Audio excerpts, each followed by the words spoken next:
자, 들어가겠습니다, 여러분들. 5강입니다. 67페이지죠. 사업 포트폴리오 전략 들어갑니다. 자, 바로 이제 BCG 기법의 과정으로 가볼게요. 그래서 이제 바로 들어가겠는데, 우리가 이제 이번에 BCG 우리가 기법의 과정이죠. 여기가 이제 시험 문제가 나와요. 사업 포트폴리오 전략이 중요한데, 우리가 특히 요거에 대해서 이제 시험 문제가 잘 출제가 됩니다. 자, 가시게 되면요. 자, 우리가 그림이 있죠. 그죠? 그래서 이제 우리가 그 그림으로 이제 표현을 해서 보겠는데요. 자, 이 그림이 넘겨보시면은 우리가 상대적 시장률, 우리가 이렇게 해서 네 가지로 이제 구분이 되죠. 자, 좌측은 시장 점유율입니다. 고하고 그래서 시장 점유율. 그 다음 이제 밑에는 상대적 시장 점유율이죠. 상대적 시장 점유율. 요게 이제 시장 성장률이죠. 시장 성장률이고,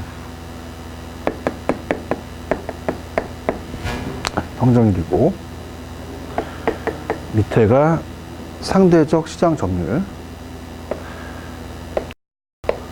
시장 점유율입니다. 자, 그러면 이제 여기가 이제 고고, 여기가 저란 말이에요. 자, 그러면 이제 네 가지로 이제 우리가 구분할 수가 있는데요. 자, 들어갑니다. 그래서 여기는 이제 별이죠. 수익 조정 상황입니다.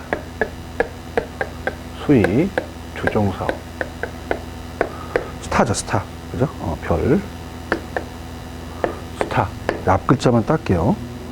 그 다음에, 캐시카우죠. 여기는 이제 현금 접속.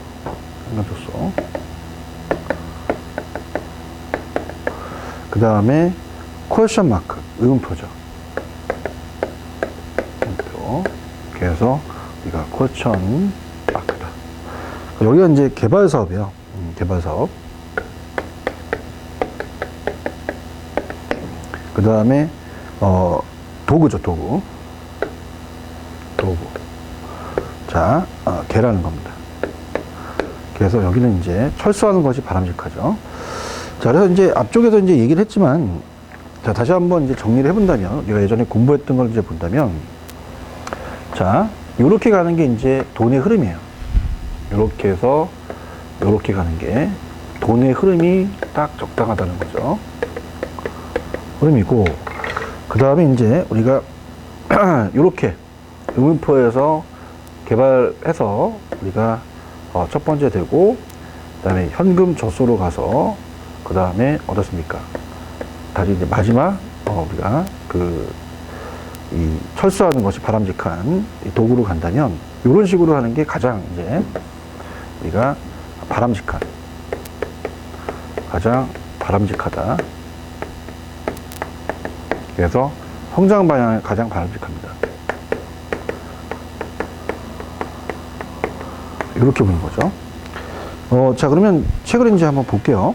우리가 책에 대한 넘기시면은 요약이 어떻게 되어 있는지 한번 갑니다.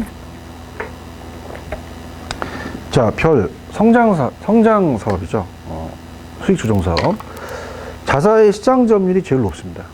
그 다음에 시장 성장률도 평균보다는 높고요. 급속한 성장 기회를 활용하기 위해서는 생산시설의 확충 등 많은 자금의 투자를 필요로 해서 동시에 경쟁 우위가 있어서 많은 수익을 발생시키죠. 자, 현금 젖소. 자, 요게 이제 현금 젖소가 어떻습니까? 요게 이제 이 수익 조정 사업이다. 이게 성장 사업이죠.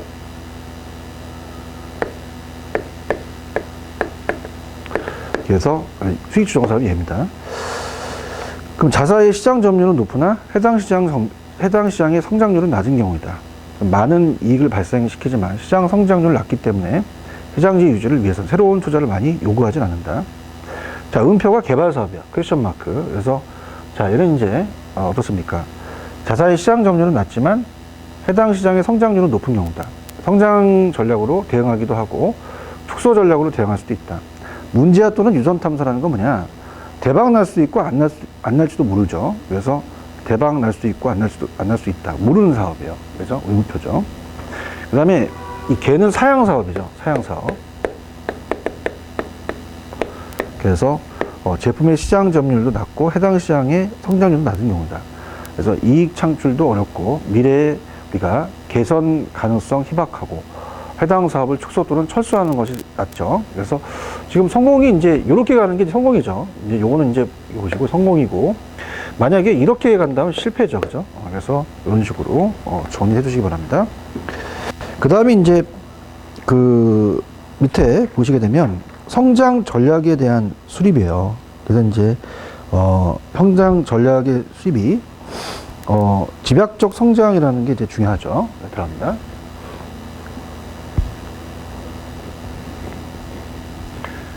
자, 그래서 우리가 교재 68페이지입니다. 68페이지 가시면 성장 전략의 수립.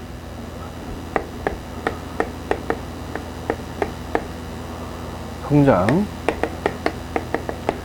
전략의 수립. 자, 이것도 이제 별표를 한 우리가 3개 정도 쳐놓으세요. 아, 얘도 잘 나옵니다. 우리가 앞에서 배웠지만 밑에 엔소프의 제품 확장 그리드라는 게 참 잘 나와요. 그래서 이제 요게 이제 잘 출제가 되는데, 자, 4가지입니다. 얘도 박스를 치면은, 자, 요게 이제 선전 제품이고, 자, 요건 이제 신제품. 그 다음에 여기가 현재 시장, 그죠? 현재 시장이 되고, 여기가 신시장이 되죠. 그러면 첫 번째 나와 있는 게 이제 시장 침투. 시장 침투. 그 다음에 이제 얘가 제품 개발. 제품 개발. 그 다음에 시장 개발. 여기가. 자, 이거 다각화죠. 다각화는 좀 구분을 하셔야 됩니다. 그래서 이제 요렇게 이제 묶여서 얘기를 할 수 있고요. 이렇게 따로 봐야 된다는 거죠. 다각화를. 다각화는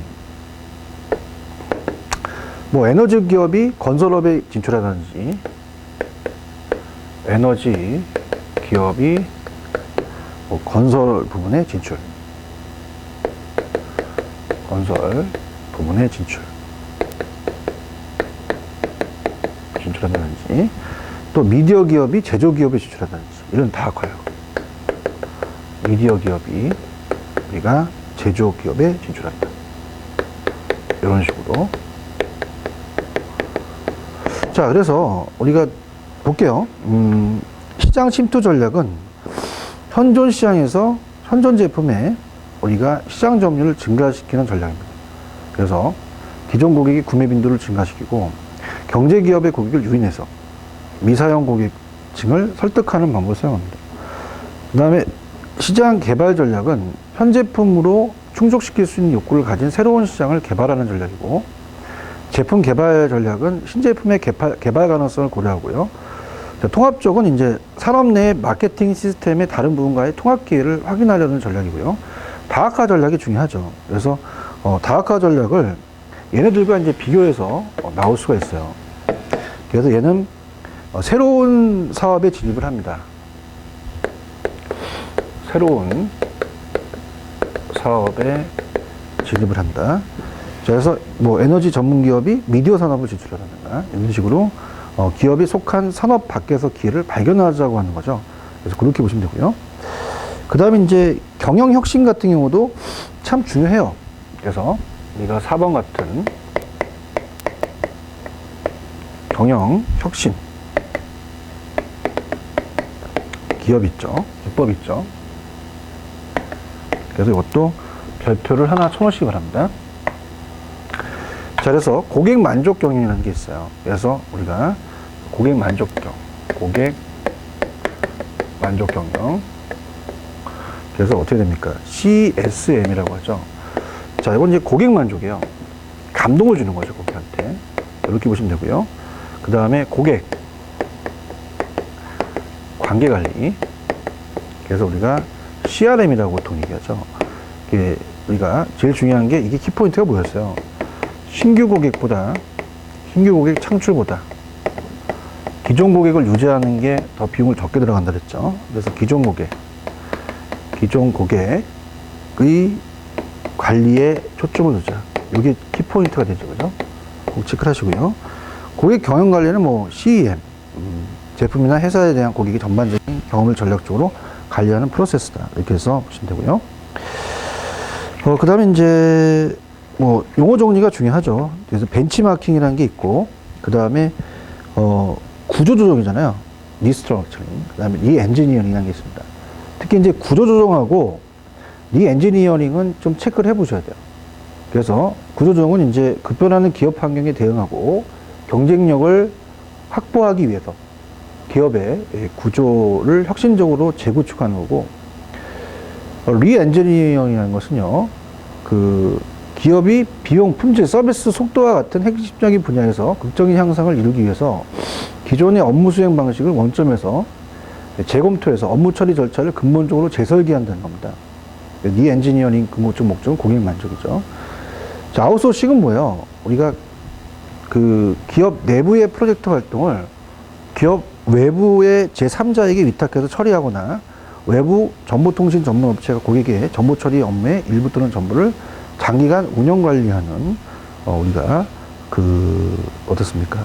관리하는 것이다. 이렇게 보시고요. 다운사이징은 이 조직의 효율, 생산성, 경쟁력을 높이기 위해서 비용 구조나 업무 흐름을 개선하는 일련의 조치, 필요 없는 인원이나 경비를 줄여서 낭비적인 조직을 제거한다는 겁니다. 그래서 구체적인 실천 방법은 이제 팀제, 명예퇴직, 성과 보상 체계 이런 것들이고요. 그 다음에 이제 여러분 다 아시는 이제 전사적 자원 관리죠. 그래서 이제 우리 순서가 자재 소요 계획이었었죠. 그래서 MRP가 있고요. 그 다음에 제조 자원 계획, 제조 자원 계획, MRP 2가 있었고, 그 다음에 이제 ERP로 가는 거죠. 전사적 자원 관리. 그래서 기업의 구매, 그래서 자재전 이렇게 외우셔도 됩니다. 그래서 기업의 구매, 생산, 물류, 판매, 인사, 회계 등 별도로 시스템으로 운영되는 것을 하나의 통합적인 시스템으로 구축해서 경영자원을 효율적으로 관리합니다. 그 다음에 전략적 제휴라는 건 뭐 특별한 관계를 갖고 있지 않았던 기업들이 그 각자의 독립성을 유지하면서 특정 분야에 한해 상호 보완적이고 지속적인 협력 관계를 위해서 제휴를 맺음으로써 둘 또는 그 이상의 기업들이 각각의 약점을 서로 보완하고 경쟁력을 강화하고자 하는 것이 전략적 제휴다. 이렇게 보시고요. 자, 그 다음에 이제 유통 경영 관리입니다. 자, 이것도 이제 새로 들어온 거세요. 2014년 이래 재무 관리가 이제 2문제 정도가 뜨면서 계속 뜨고 있는데요. 상급자가 관리하는 부하가 이제 다수, 계층이 짧아지겠죠. 그래서 CEO가 있고, 이사가 있고, 부장, 차장, 과장, 대리, 주임, 사원, 이런 이 조직이라는 얘기예요. 그래서, 자, 우리가 이제 71페이지는, 71페이지에 나와 있는 얘기는, 자, 어떻습니까? 우리가 지금 보자는 제3장, 유통 경영 관리는 경영 쪽이에요. 경영 관리. 그래서 얘는 경영학 전반적인 상황입니다. 그래서 우리가 경영에서 보여오신 이제 조직과 조직이건 인적 자원. 자, 그 다음에 재무회계, 구매 같은 게 이런 게 이제 이 관리겠죠. 매니지먼트. 자, 그래서 조직의 의 가볼게요. 조직의 의는, 자, 한번 읽어보시고요. 자, 일본적인 조직의 원칙은 전문화의 분업의 원리입니다. 그래서 앞에서 배웠지만, 명령 일원화의 원칙, 그 다음에 감독 통제 범위 원칙, 책임과 권한의 원칙, 권한 위임의 원칙, 조정 통합의 원칙 등이 제시되고 있다. 자, 조직의 설계 및 조직은 그냥 밑에 민츠버그의 조직 유형이라든지, 에드호크라시라는 게 좀 중요하죠. 간료제의 문제점에 대한 비판 과정에서 새로운 조직 구조가 요청됨에 따라서 등장한 것입니다. 그래서 미래학자인 엘빈 토플로가 제시한 미래사회의 지배적인 조직 구조다. 이거 좀 알아두세요. 그 다음에 뭐 넘겨보시면은 조직 구조의 유형이라는 게 있어요. 자, 그래서 이제 이걸 우리가 앞에서 공부를 했잖아요. 조직 구조의 유형은. 자, 복습을 한번 해볼게요. 우리 앞에 했던 걸 이제 복습을 하는 과정입니다. 지금 이 의학 과정이. 그래서 우리가 조직에 대해서 조직 구조의 유형.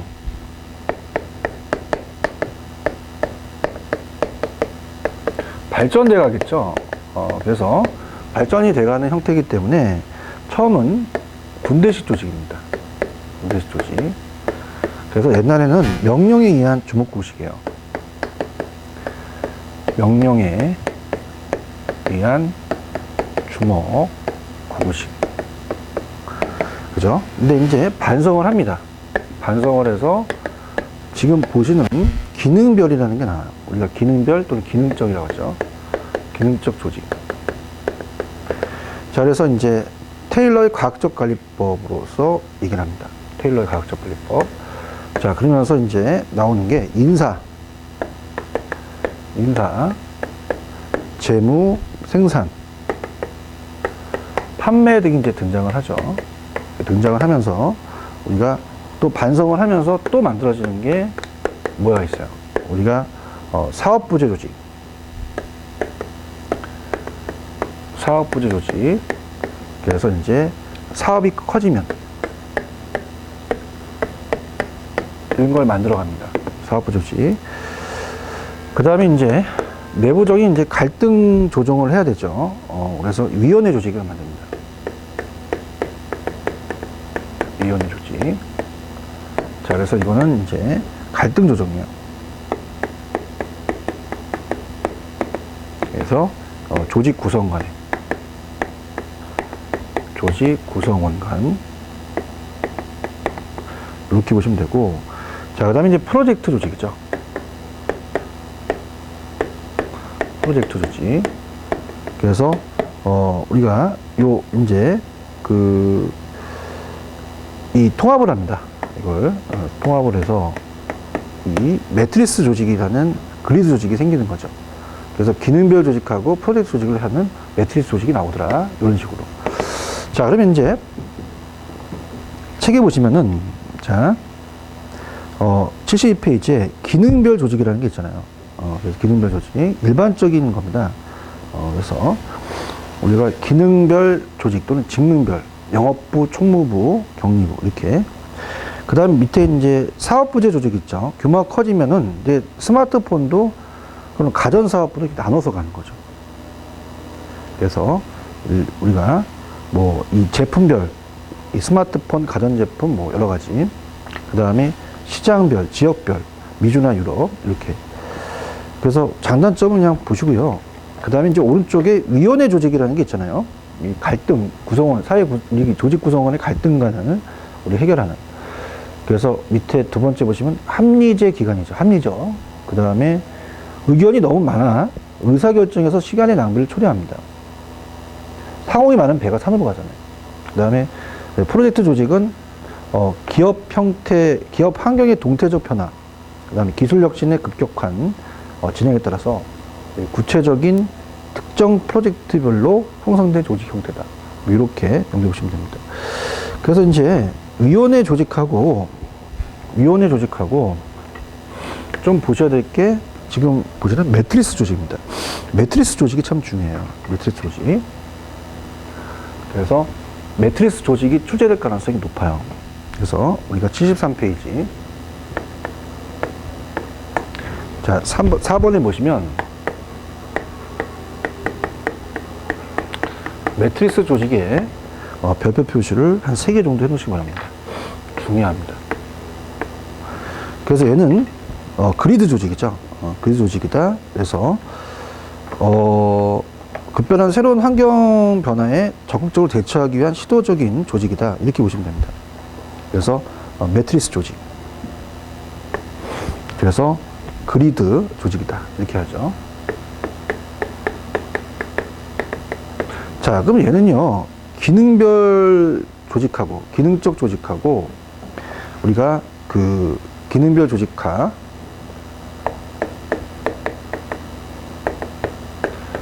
앞에 봤던 프로젝트 조직이 믹스된 거예요.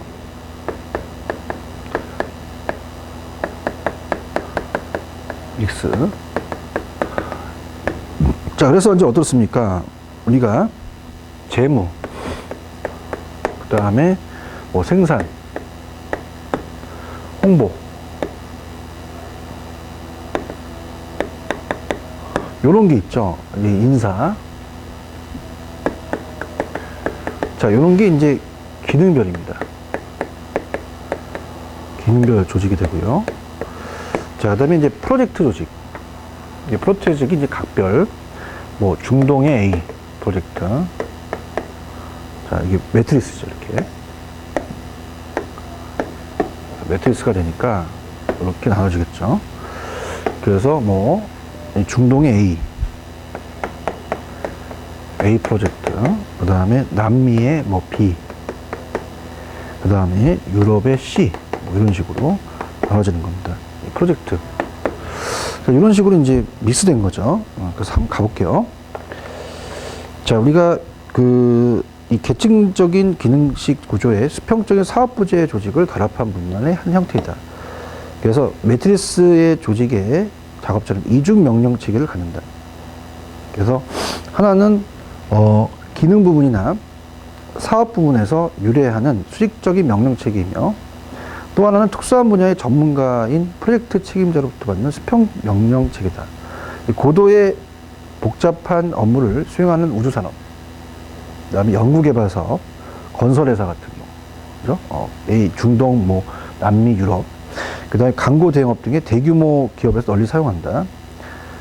그래서 프로젝트 조직과 달리 연구 조직인 조직이다. 그죠? 우리가 프로젝트는 이제 끝나면 해체가 되잖아요. 연구적인 조직이다. 장점은 이제 여러 개의 프로젝트를 동시에 수행할 수 있고요. 단점은 명령 계통 간의 혼선이 또 유발될 수 있죠. 당연한 거죠. 그 내용을 쫙 보시고, 자, 그런 식으로 이제 여기 보시면 됩니다. 그 다음에 이제 제가 앞쪽에서 강조했던 게 MBO였어요. 여기 이제 강조했죠. 그래서 이제 우리가 74페이지 다 가시면 MBO죠, MBO. 이것도 이제 별표를 하나 정도 표시하시기 바랍니다. 그러니까 우리가 지금 하는 단기 완성은 다 중요한 부분입니다. 별표를 쳐야 되는 부분인데 2014년 1회 때 나오고 이제 계속 또 출제가 되고 있는데요. 자, 목표에 의한 관리입니다. 자, 그래서 자, 옛날에 이제 우리가 X론에 대한 그 이론이 있었어요. 그 이론을 반성을 하는 거예요. 강가에서 돈만 주면 시킨 대로 한다는 거죠. 게으르고 나태한 인간이다.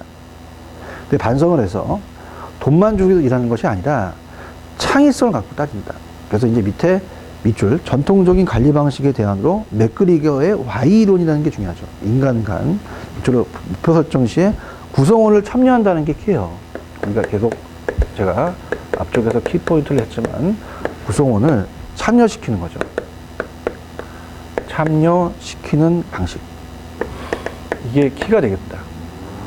키. 그러면서 등장한 경영관리에 대한 새로운 사고방식의 목표에 의한 관리, MBO다. 자, 구성 요소는 뭐 우리가 앞쪽에서 했지만, 자, 목표의 설정은 측정 가능하고 비교적 단기적인 목표를 설정하죠. 참여가 중요합니다. 하급자를 목표 설정에 참여시키는 거. 피드백, 상급자, 하급자 사이의 상호작용. 그 다음에 그 특징과 한계는 장기 계획이 만들어질 수 있는 상대적인 안정적인 상황에서 효율적이죠. 그 다음에 단기 목표를 지나치게 강조하고 목적의 수단을 정당화할 가능성이 있으며 질보다 양을 중시하는 경향이 있다. 이렇게 봅니다. 우리가 측정 가능한 목표를 세워야 하니까, 그죠? 이렇게 보시면 되고요. 자, 리더십 중요하다 그랬죠. 우리가 리더십에 대한 것도 이제 2014년 1회 때 물어보고 계속 또 출제가 되고 있어요. 자, 일정한 상황에서 목표 달성을 위해서 개인이나 집단의 행위에 영향력을 행사하려는 과정으로 정의됩니다. 그래서 이 리더십의 유형이 중요한데요. 자, 이게 출제가 됐었어요. 지시적인 것은 뭐 권위주의적. 리더는 부하에게 그냥 구체적인 지시를 한다. 부하는 의사결정 과정을 참여하지 않는다. 자, 지원적 리더십. 자, 이거는 부하를 지원하는 거죠. 리더는 우호적이고 가까이 하기 쉽다. 참여적 리더십이 나왔었어요. 관리자가 잠정적인 결정사항에 대해 발표하는 형태를 취한다. 부하들에게 자문을 구하여 대안을 이끌어낸다. 자, 성취 취향적 리더십. 리더는 부하들에게 도전적인 목표를 설정해야 하여 주로 그들이 그러한 목표를 달성할 것이라는 자신감을 심어주는 거죠. 자, 그 다음에 이제 인적 자원 관리가 중요합니다. 이제 인적 자원 관리가 상당히 중요한 부분이에요.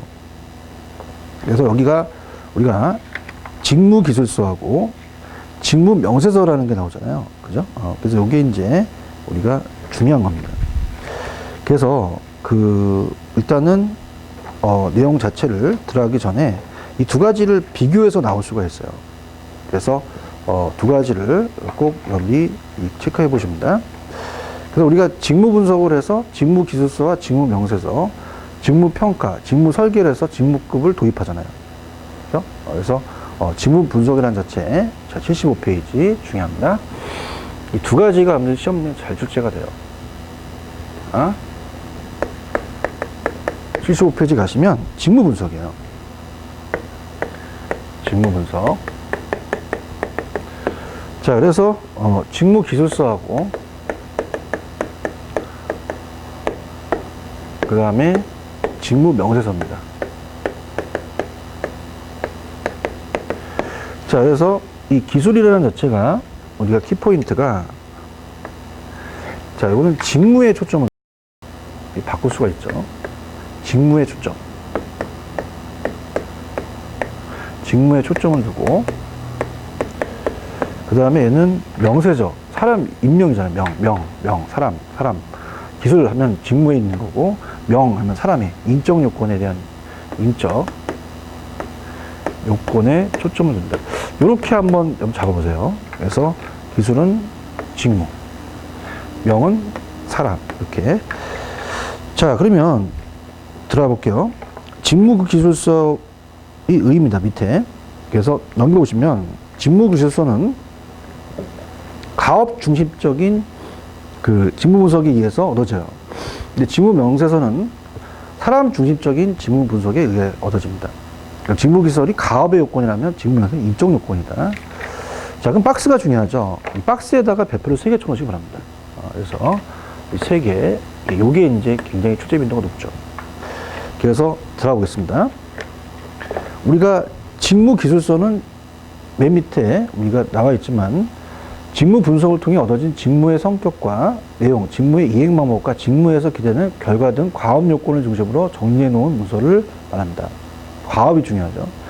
근데 직무 명세서는 인적 요건이죠. 그래서 직무를 만족스럽게 수행하는 데 필요한 작업자의 지식, 기능, 능력 및 기타 특성 등을 정리해 놓은 문서를 말한다. 그래서 직무 명세서는 직무를 수행하는 사람의 인적 요건에 초점에 밑줄 쳐보세요. 아까는 과업 요건의 중심이죠. 그 다음에 직무 기술서는 목적은 인적 자원 관리의 일반 목적을 위해서 작성을 하는데, 명세서는 어떻습니까? 인적 자원 관리의 구체적이고 특정한 목적을 위해서 세분화해서 작성한다. 자, 그 다음에 작성 시, 자, 좀 오타 났습니다. 유의사항이죠. 자, 직무 기술서는 우리가 이 과업 요건이니까 직무 자체의 특성을 중심으로 합니다. 근데 직무 명세서는 인적 요건을 중심으로 하고, 포함되는 내용은 직무 기술서는 우리가 이 직무의 내용, 장비, 환경, 작업 활동 등 직무 요건이에요. 그래서 밑에 속직이라는 것이 직무와 과업의 요건을 중심으로 한다는 거예요. 속직적. 그래서 직무 행위의 개선점 포함. 근데 오른쪽에 직무 명세서는 작업자의 지식, 기능, 능력 및 기타 특성 등 인적 요건이죠. 그래서 이거는 속인적. 그래서 사람을 중심으로 한다. 속직적과 속인적, 그런 거. 직무니까 속직적, 사람이니까 속인적, 이런 것들을 조금 눈여겨보세요. 그래서 직무 수행자의 자격 요건 명세서다. 이렇게 체크하시기 바랍니다. 자, 이렇게 해서 봤고요. 이건 뭐 다 중요하기 때문에 여러분들이 중요한 것은 여러분들이 좀 체크하시기 바랍니다. 자, 그래서 지금까지 또 우리가 5강을 했죠. 그래서 6강은 좀 쉬었다가 인사고과로 들어가도록 하겠습니다. 자, 좀 쉬었다가 가도록 하죠.